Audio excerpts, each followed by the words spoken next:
मिस्र के Giza pyramid से लेकर अमेरिका के सबसे मॉडर्न आर्किटेक्चर तक दुनिया के बेहतरीन इंजीनियर एक खास पैटर्न को फॉलो करते हैं। ये लोग जब भी कोई इमारत बनाते हैं तो अनजाने में ही सही प्रकृति के उन नियमों का पालन करते हैं जो हजारों साल पहले भारत में लिखे गए थे। लेकिन विडंबना देखिए, जब वही पैटर्न, वही विज्ञान हमारे देश में वास्तुशास्त्र के नाम से सामने आता है तो हम मॉडर्न होने के चक्कर में उसे पिछड़ा हुआ अंधविश्वास मान लेते हैं या फिर डर कर उसे टोना टोटका समझ लेते हैं। सोचिए क्या हो अगर मैं आपसे कहूं कि जिसे आप डर और धर्म का व्यापार समझते हैं वो दरअसल प्राचीन भारत का super advance climate responsive architecture और बायोफिजिक्स है। एक ऐसा विज्ञान जिसके नियमों को आज का मॉडर्न साइंस थर्मोडायनेमिक्स, जियोमैग्नेटिज्म और सोलर ज्योमेट्री के नाम से जानती है। मिस्र के पिरामिड का ओरिएंटेशन हो या माचू पिचू का ड्रेनेज सिस्टम, सब इसी एक यूनिवर्सल लॉजिक पर टिके हुए हैं। आज हम वास्तु के ऊपर चढ़ी अंधविश्वास की उस मोटी परत को पूरी तरह से खुरच कर फेंक देंगे। हम उन दकियानूसी बातों को साइड में रखकर उस सॉलिड लॉजिक को डिकोड करेंगे जिसे सदियों से या तो भुला दिया गया है या डराने के लिए इस्तेमाल किया गया है। तैयार हो जाइए क्योंकि अगले कुछ मिनटों में आपके अपने ही घर को देखने का नजरिया हमेशा के लिए बदलने वाला है। कहानी की शुरुआत आज के उस डर से करते हैं जो हम मिडिल क्लास लोगों के दिलों में बैठा दिया गया है। अक्सर जब आप किसी तथाकथित वास्तु एक्सपर्ट से सवाल पूछते हैं कि ऐसा क्यों करना है तो आपको चुप करा दिया जाता है। कहा जाता है कि यह शास्त्रों में लिखा है, सवाल मत करो वरना अनर्थ हो जाएगा। बस यही से एक लॉजिक इंसान के दिमाग में डाउट का बीज पड़ जाता है। उसे लगता है कि यह सब डर का बिजनेस है और सच भी यही है। आजकल के कंक्रीट के जंगलों में जहां हम कबूतरों के दबड़ों जैसे फ्लैट्स में, अपार्टमेंट में रहते हैं, हमारे पास में यह चुनने का ऑप्शन नहीं होता है कि दरवाजा कहां होगा, टॉयलेट की पाइपलाइन कहां से जाएगी या बिल्डिंग की मेन बीम कहां से गुजरेगी। हम लाखों करोड़ों लगाकर घर खरीदते हैं, ईएमआई भरते हैं और फिर एंट्री होती है उन लोगों की जो वास्तु दोष के नाम पर आपकी रातों की नींद हराम कर देते हैं। जब आप किसी बीमारी या करियर की परेशानी से जूझ रहे होते हैं तो आपको कन्विंस कर दिया जाता है कि आपकी बर्बादी का कारण आपके घर की दीवारें हैं। फिर शुरू होता है डरा कर महंगे उपाय बेचने का खेल। तांबे की पट्टियां, अजीबोगरीब पिरामिड, क्रिस्टल बॉल्स और तोड़फोड़।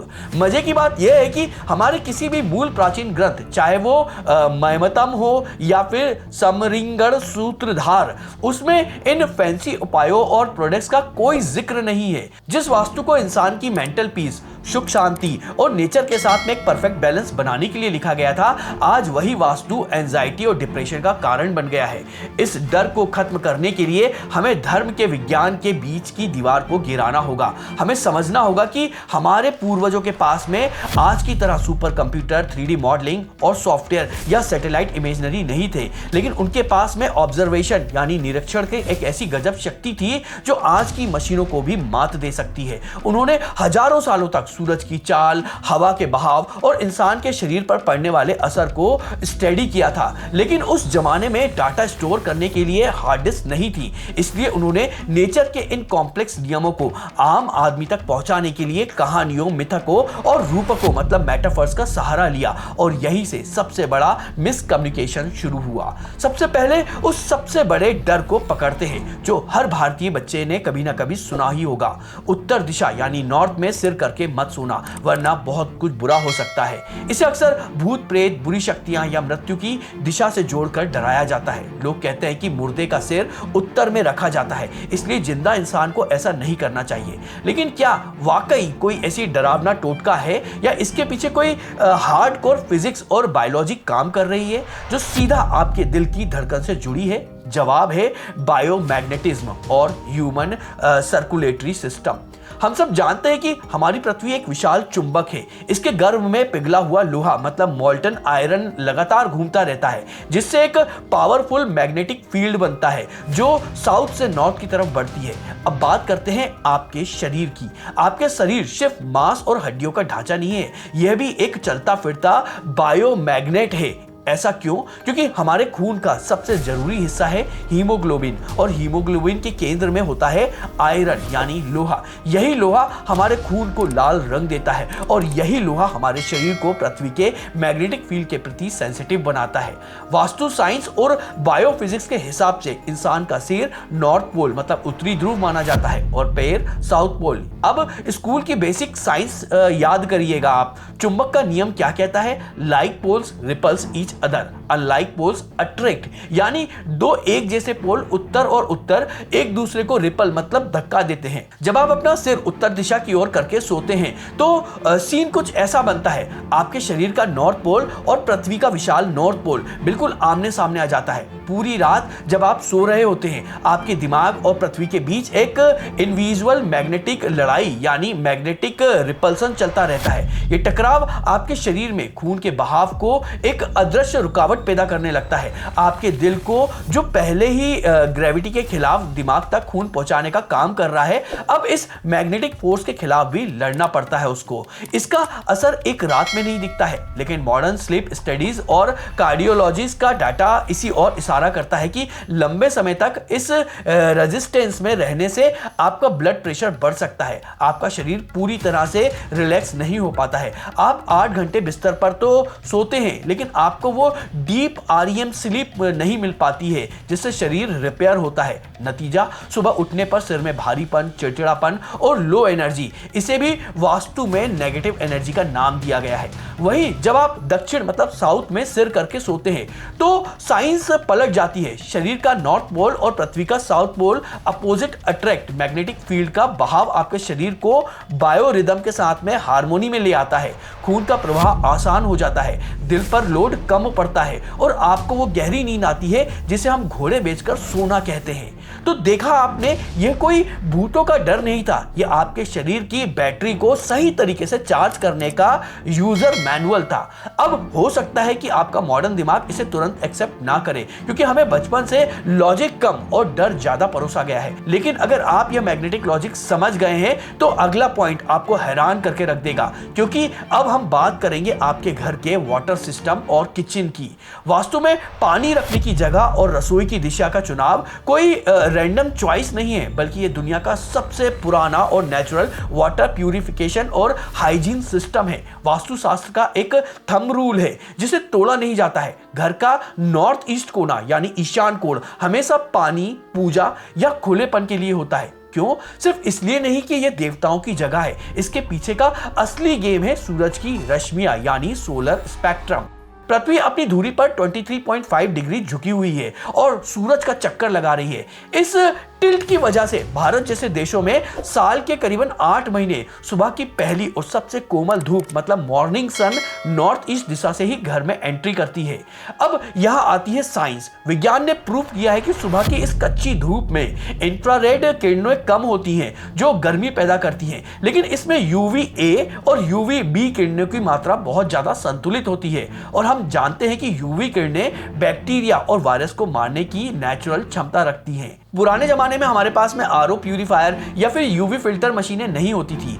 पीने का पानी नदियों या कुओं से लाया जाता था। लोग इस पानी को तांबे या मिट्टी के बर्तन में भरकर घर के इसी नॉर्थ ईस्ट कोने में रखते थे। सुबह सुबह सूरज की वो किरणें जब तांबे के बर्तन और पानी पर पड़ती थी तो एलिगोडायनेमिक्स इफेक्ट होता था और UV रेज मिलकर पानी में मौजूद पैथोजेंस को खत्म कर देते थे।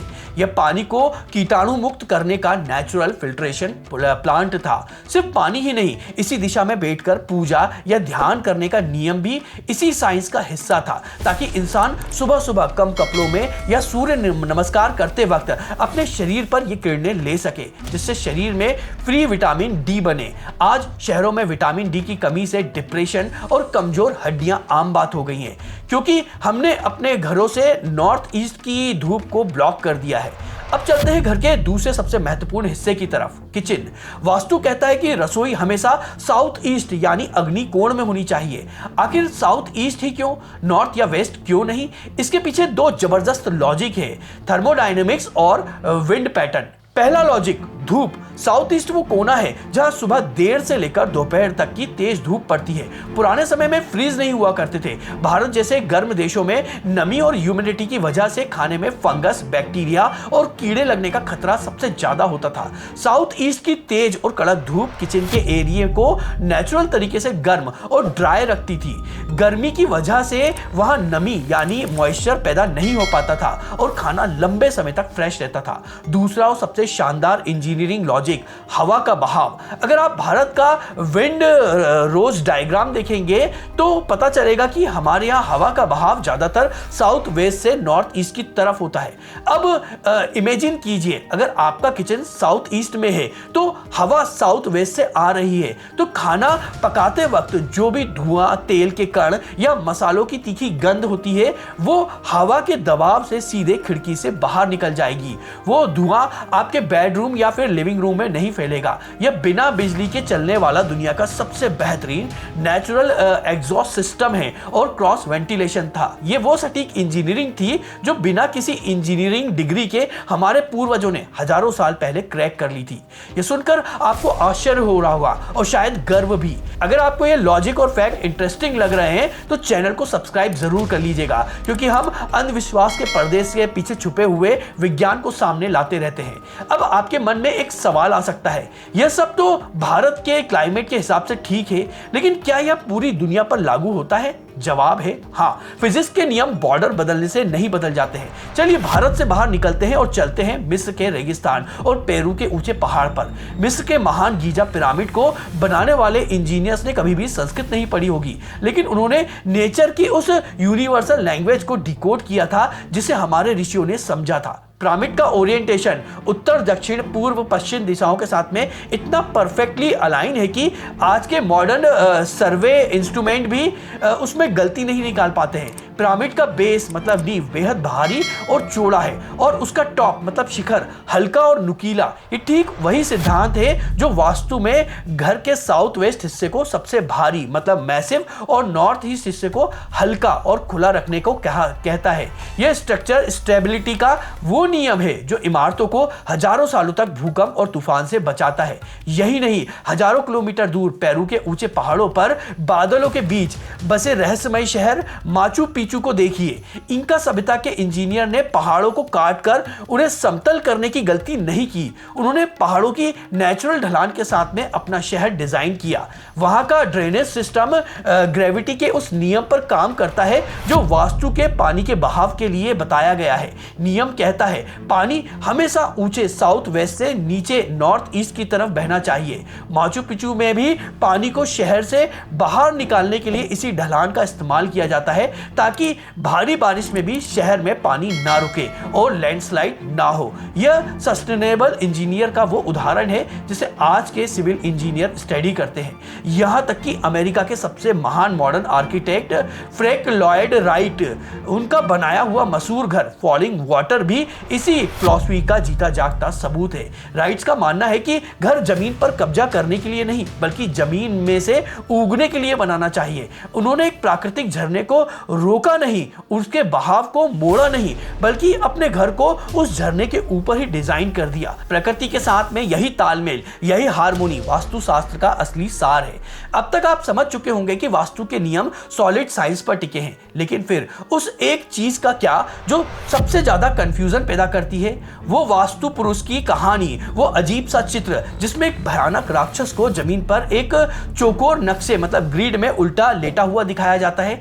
क्या वो हमें डराने के लिए है? क्या वो सच में कोई दानव था? अब हम उस अंतिम पहेली को सुलझाने जा रहे हैं जो धर्म और विज्ञान को एक धागे में पिरो देती है। सच्चाई यह है कि वास्तु पुरुष का वो चित्र प्राचीन काल का एक मेमोरी कार्ड या इंफोग्राफिक्स है। सोचिए, उस समय कोई ब्लूप्रिंट, पीडीएफ फाइल या फिर 3D सॉफ्टवेयर नहीं थे।